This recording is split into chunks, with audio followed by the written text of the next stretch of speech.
ये आज nature trail का उद्घाटन हुआ है और ये नेचर ट्रेल बीएसआई ने बहुत ही खूबसूरत बनाया है यहाँ पे।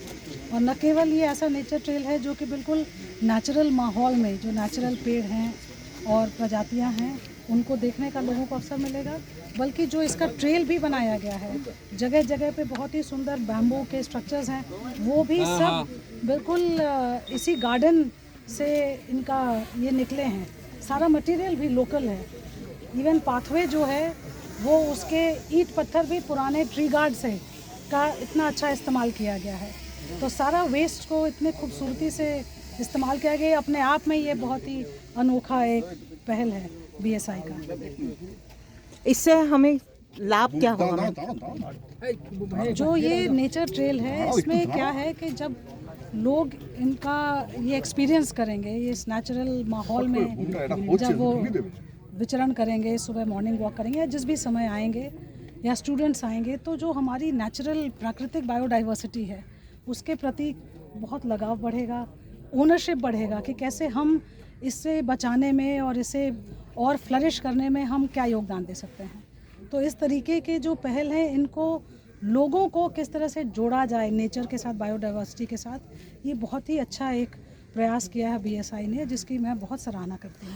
मैम, संरक्षण जो प्रदूषण या पर्यावरण के ऊपर आप बताइए कि अभी जो लोगों के बीच में चल रहा है या दिल्ली में भी हो रहा है, उसके ऊपर आप लोग क्या कर रहे हैं? तो जो हमारे क्लाइमेट चेंज की अगर बात करते हैं या नेचर एनवायरनमेंट की बात करते हैं, तो इसमें लोगों का बहुत बड़ा एक योगदान हो सकता है और लोगों का प्रभाव भी हो सकता है। तो प्रभाव नेगेटिव भी हो सकता है।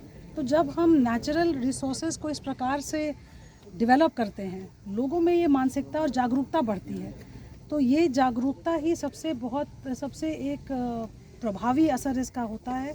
और जो मिशन लाइफ है, मिशन लाइफ में मुख्य जो उसका मैसेज है, मुख्य रूप से वो मैसेज है कि किस प्रकार से नेचुरल रिसोर्सेज का संरक्षण किया जाए, सदुपयोग किया जाए। तो ये नेचुरल रिसोर्सेज को दिखाने का और उनसे अनुभव कराने का, इंटरेक्शन कराने का ये बहुत अच्छा एक शताब्दी पुराना ये गार्डन है जी।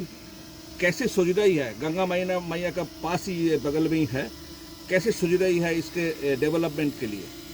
क्या सोच रहे हैं आप इसके डेवलपमेंट? तो ये जो गार्डन है, एक तो सबसे बड़ी बात है कि ये संस्था बीएसआई ये इतनी 100 साल से पुरानी संस्था है और इतने अच्छे तरीके से हमारे जो प्राकृतिक इतिहास है उसको डॉक्यूमेंट किया है, मेंटेन किया है।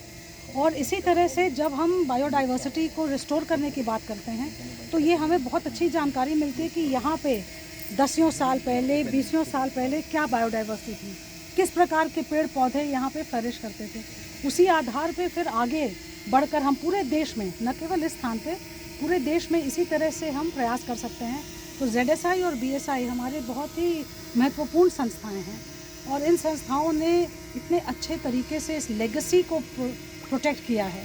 वो हमारे आगे चल के अब जब बायोडाइवर्सिटी को पूरे विश्व में, और इंडिया एक ऐसा कंट्री है 8% ऑफ द वर्ल्ड्स बायोडाइवर्सिटी, 8% हमारे कंट्री में है। तो this is something to be very proud of. और ये सब लोगों के मिले जुले प्रयासों का ही नतीजा है, क्योंकि सरकारें पॉलिसीज़ बनाती हैं, लेकिन लोग जब इसके साथ मिलजुल के संरक्षण करते हैं तभी ये स्थिति ऐसी आती है कि हम विश्व में कह सकते हैं 8% बायोडाइवर्सिटी हमारे यहाँ है। और रेगुलरली नए स्पीशीज़ को ZSI BSI डिस्कवर करते हैं, डॉक्यूमेंट करते हैं। ये भी एक बहुत बड़ा कंट्रीब्यूशन है इन संस्थाओं का। और कैसे ये सारी हमारी संस्थाएं, FSI जो फॉरेस्ट्री में करती है पूरा स्टडी और डॉक्यूमेंटेशन, BSI ZSI जो फ्लोरा फौना देखते हैं, कैसे ये तीनों संस्थाएं मिलकर हमारे बायोडाइवर्सिटी को रिस्टोर करेंगी, इसी की बहुत अच्छी मिले जुले इंटीग्रेटेड योजना बनाने का पहल किया है मंत्रालय ने। ये कि बाद में रिसर्च सेंटर हो सकता है बायो का? ये तो वर्तमान में भी रिसर्च है और बहुत अच्छा रिसर्च कर रही है संस्था, और इसे डॉक्यूमेंट करके शेयर भी किया जा रहा है ताकि जो रिसर्चर्स हों, स्टूडेंट्स हों, सबके साथ ये इन्फॉर्मेशन शेयर किया जा सके। मैम, आपका नाम? लीना नंदन। आपका designation ma'am please? Secretary, ministry of environment, forest and climate change, government of India. Thank you ma'am.